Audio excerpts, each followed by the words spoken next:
Emilio Ordiz, ¿qué tal? ¿Cómo estás? Hola Adri, ¿qué tal? Pues muy bien, en un episodio que estamos hablando de la juventud. Yo creo que ahora mismo estoy en esa edad en que las encuestas ya pasan de mí porque la juventud es como hasta los 35 años y yo tengo esos 35. O sea, estoy dentro de poco ya. Ya no estaré en el grupo de jóvenes, pero ¿qué tal la semana? ¿Qué tal la semana? Hablemos de cosas más positivas. ¿Qué tal la semana por Bruselas? Pues mira, te va a sonar repetitivo esto, pero es semana de pleno en Estrasburgo y no estoy en Estrasburgo, Y así ahora que eso dirás que implica, no es por tus comentarios sobre la ciudad. implica mayor tranquilidad, aunque hemos tenido un pleno bastante interesante, porque mira, se ha aprobado la ley de inteligencia artificial, se ha aprobado la ley para la libertad de medios, que desde mi punto de vista son dos de las normas más importantes de la legislatura. Y hemos tenido el caso Coldo también en el Pleno y hemos tenido la tercera reunión de la renovación del Consejo General del Poder Judicial que se celebró en Estrasburgo. Las dos primeras habían sido aquí en Bruselas, la tercera ha sido en Estrasburgo y por lo visto vamos a tener una cuarta en Madrid. Oye, resumido así parece que, oye, que pasan cosas, no sé qué. Oye, ¿qué hace la política europea? ¿Qué hace Bruselas? ¿O qué hace en este caso Estrasburgo? Oye, caso Coldo, inteligencia artificial. Oye. ¿Sabes qué Sí. pasa? Que no, se nos junta, que la agenda está llena con que queda un pleno más solamente. Queda Ya. el pleno solo de abril y ya se quedaría la legislatura lista. O sea que entran un poco las prisas también. Oye, ahora evidentemente entramos en materia con el tema de la juventud, pero déjame simplemente que te pregunte, te hago un atraco. El tema de la inteligencia artificial se ha comentado que vuelve a posicionar a la Unión Europea como pionera y en este caso en regulación tecnológica porque, bueno, porque esta ley la sitúa como tal, una de las primeras grandes instituciones regulando sobre la inteligencia artificial. Sí, es la primera norma en el mundo que regula la inteligencia artificial de una manera tan amplia. Porque esta norma no regula ChatGPT, por ejemplo, solamente, sino que regula todo lo que es el escenario de la inteligencia artificial. Sí que nos dicen, sobre todo los eurodiputados, porque ya sabes que esto al final es una negociación a tres, pero los eurodiputados tienen claro desde el principio de la negociación que esto se va a tener que ir adaptando. Es decir, que la inteligencia artificial va a evolucionar, van a aparecer nuevos usos damos por hecho que nuevos problemas y que esta norma se tendrá que adaptar o que actualizar, pero es la primera a nivel mundial. Uh-huh. Queda anotado y era una de las noticias también de estos últimos días, pero nos metemos otra vez en faena. Volvemos al tema del voto de los jóvenes. Hemos, bueno, sobre todo señalado los datos que nos daban las diferentes encuestas en España. Lo hemos repasado ahora con Fran y con Lidia. Contigo queremos pues ir más allá, sacamos el foco de España, nos vamos hasta Europa. Y no sé si ocurre un poco como España. Lo primero que te quiero preguntar es cómo votan los jóvenes en otros países de la Unión Europea. Depende del país. Esto siempre es bastante interesante y voy a poner dos ejemplos. Lo que nos dijo, por ejemplo, tres ejemplos, mejor dicho. Lo que nos dijeron las últimas elecciones, por ejemplo, en Hungría y en Polonia, que son dos países llamativos a nivel europeo, es que los jóvenes de las grandes ciudades, de las capitales, tanto de Budapest como de Varsovia, son los más propensos a votar a partidos, en este caso, proeuropeos o vamos a decir, eurófilos. Es decir, en Budapest, por ejemplo, el grupo joven de votantes no es pro-Orbán. Esto ya te da una foto de las dinámicas que puede haber ahí. En cambio, en Francia, sí que en las últimas elecciones vimos un movimiento de los votantes de hasta 35 años, en mayor medida hacia Marine Le Pen, aunque Macron retiene de nuevo a mucho votante, vamos a decir, joven cosmopolita, pero también se fue bastante voto, en torno a un 7% del voto de Eric Zemmour fue de gente menor de 25 años.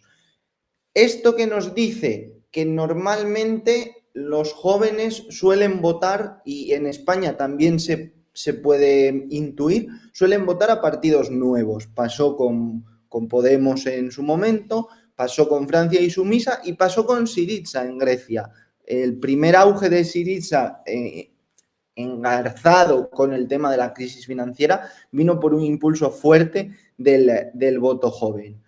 Nos vamos, como te digo, un poco dependiendo del país. En Italia es una situación un poco más complicada porque sí que es verdad que todo el espectro de votantes se escoró a la derecha en las últimas elecciones, de ahí la importante victoria de Meloni. Y por poner un ejemplo, los jóvenes de Portugal, que votaron hace nada, mantuvieron un voto importante al bipartidismo, más a Alianza Democrática o al PSD que al Partido Socialista, pero entre la abstención y los dos partidos principales se fue el voto joven, y de ahí un resultado muy malo para las fuerzas de izquierdas y muy bueno para Chega, que de nuevo, dinámica parecida a la de Francia, hay un grupúsculo de jóvenes que se va a la derecha radical.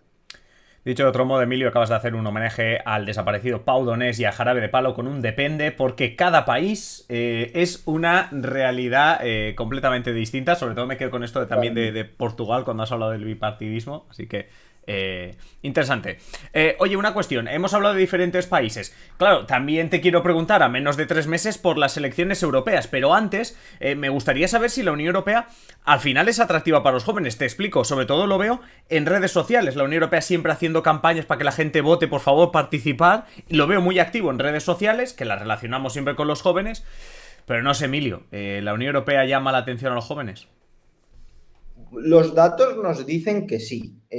Lo que pasa es que hay un matiz importante, que es que los jóvenes, y no tan jóvenes, porque nosotros ya no somos de ese grupo de nuevos votantes, por así decir, pero los que estamos cerca de la treintena nacimos ya con España muy dentro de la Unión Europea. España entró en la Unión Europea en 1986. Quienes nacieron o nacimos a partir de 1986 damos por hecha esa Unión Europea, es decir, no ejercemos como tal un europeísmo o un pro-europeísmo tan activo porque ya estamos dentro del sistema. Entonces, lo que trata de hacer la Unión Europea es un convencimiento constante de los jóvenes según va pasando el tiempo, ¿no? Pero sí que hay una sensación de, bueno, la gente joven da por hecha la Unión Europea, ¿no?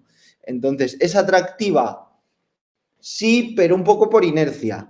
Es algo que tiene que corregir, y es verdad, y lo está haciendo, con nuevas campañas, con nuevos formatos que ya se están viendo, no solo en año electoral. Por ejemplo, el año 2022 fue declarado el Año Europeo de la Juventud, y hay iniciativas interesantes como son los European Youth Events, que se hacen cada 2 años y que desde hace poco tienen un formato local.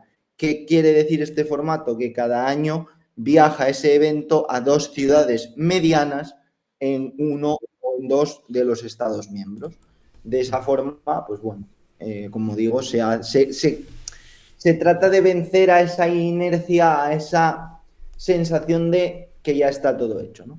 El mérito, tú decías, ¿no? Lo de que lo damos por hecho, el mérito es que si de la misma manera que los jóvenes se van a partidos nuevos, no se vayan también a partidos eurófobos. Quiero decir que ahí también puede estar el mérito, porque a lo mejor viene un joven y se te va a los partidos eurófobos. Pero bueno, dime. También es verdad que a nivel de las elecciones europeas, que ahora entraremos, la participación de los jóvenes no se mide en a qué partido votan, sino que es un dato en bruto. Claro. Cuando entramos a los matices, pues ya vemos otro escenario, ¿no? Sí, no, claro, porque al final también la Unión Europea puede capitalizar no solo el tema de lo que se hace en el Parlamento, sino incluso cuestiones más tontas como becas Erasmus, el espacio Schengen que les permite a los jóvenes también irse de fin de semana. Bueno, jóvenes, no jóvenes, prefiero, te permite irte de fin de semana a cualquier punto. Pero bueno, oye, hablemos de las elecciones europeas. Nos quedan menos de 3 meses y en este caso hablemos de los jóvenes. Yo no sé si entre los grupos de edad se puede hacer alguna diferencia, si los jóvenes son de los que más participan en las elecciones, que normalmente tiene una participación baja, si son los que derrumban ese dato de participación. No. Pues mira, las últimas elecciones europeas, que fueron las de 2019 y fueron las elecciones europeas con mayor participación en toda la historia, fue la primera vez que se superó el 50% de participación, y tuvieron este récord gracias al voto de los jóvenes, porque en concreto la participación de los menores de 25 años aumentó en toda la Unión Europea hasta el 42%. O sea, esto es 14 puntos porcentuales más que en 2014. O sea, es una subida bastante importante. Eso entre los menores de 25, pero es que además entre los que tienen o tenían en ese momento entre 25 y 39 años aumentó 12 puntos porcentuales hasta el 47%. O sea que lo que nos dice la última foto electoral en unas elecciones europeas es que los jóvenes votan más que nadie en esas elecciones europeas. Evidentemente el escenario es totalmente diferente ahora, en 2024, con pues una situación que ya hemos hablado en su momento, con un parlamento que se puede escorar más hacia los extremos. En algunos países sí que se visualiza mayor desafección. Vamos a ver en qué se traduce eso. Pero lo último que tenemos en la mano es que la participación en las elecciones europeas está sostenida fundamentalmente por los jóvenes.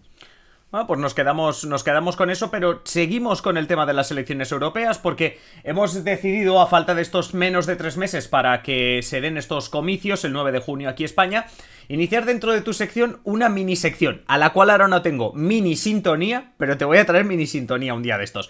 La mini sección es, que, ¿para qué sirve? Pues para que a todos los que os gusta escucharnos y sobre todo os gusta esta sección con Emilio, aprendamos más de estas elecciones que se nos vienen en menos de 3 meses. Y hoy la mini sección, Emilio, la vamos a titular un poco elecciones europeas para dummies, porque lo que te hemos pedido es un poco el planteamiento general. Es decir, el 9 de junio, elecciones al Parlamento Europeo. ¿Cuáles son los 4 datos o cuáles son las 4 cosas que tenemos que controlar? Vamos a empezar con un matiz que no es mío, es con el que insisten desde las instituciones. No son elecciones al Parlamento Europeo. Y esto tiene una explicación. Bueno, ya Nosotros, si me empiezas a corregir ya. no te corrijo a ti, sino que es importante que la gente entienda esto.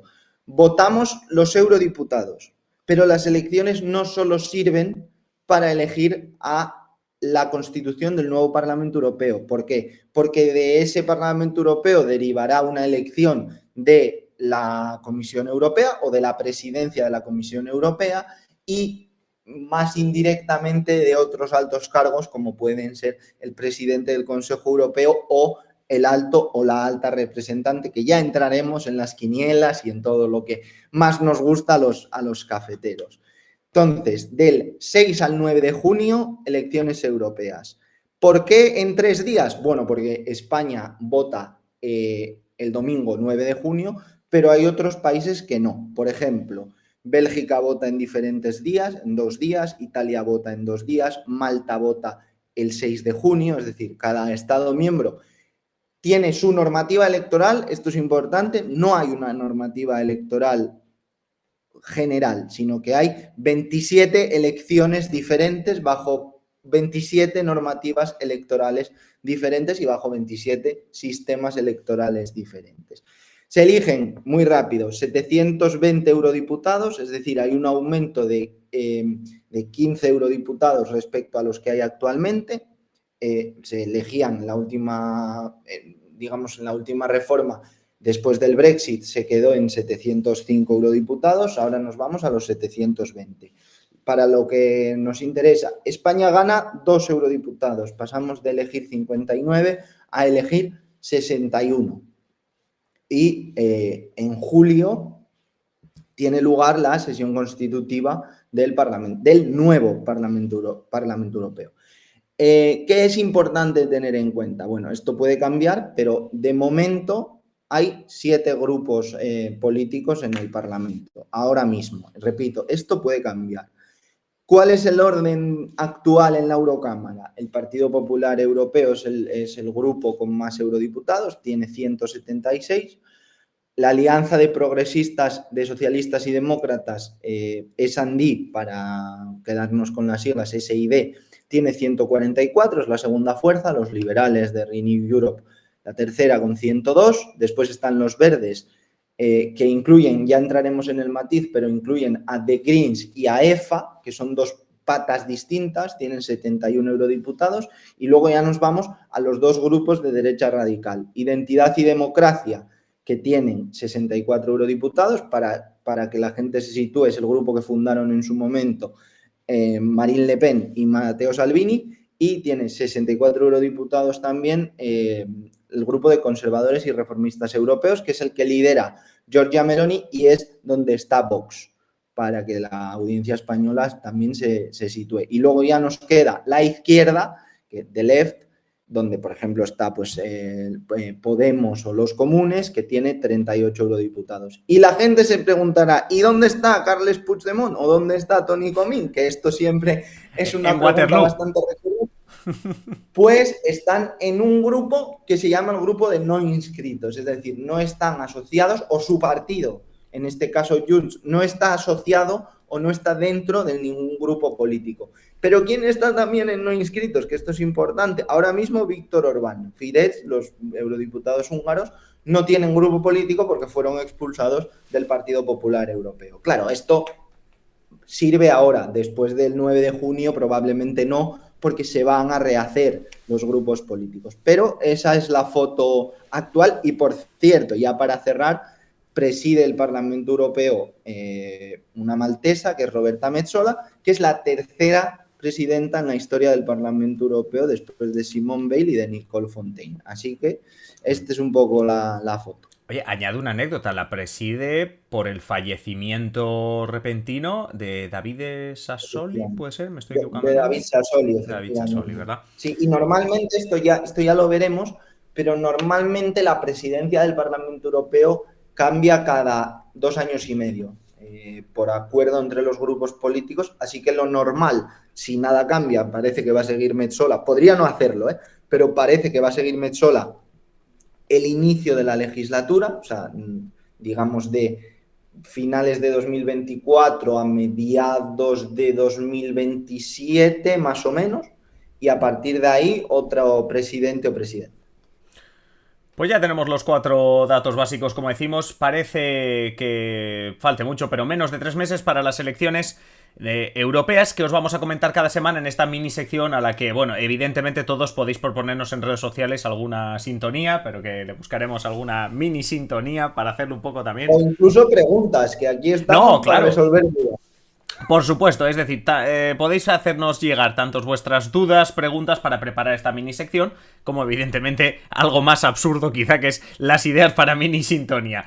Sea como sea, Emilio, contigo aprendemos muchísimo, así que muchísimas gracias y te escuchamos la semana que viene.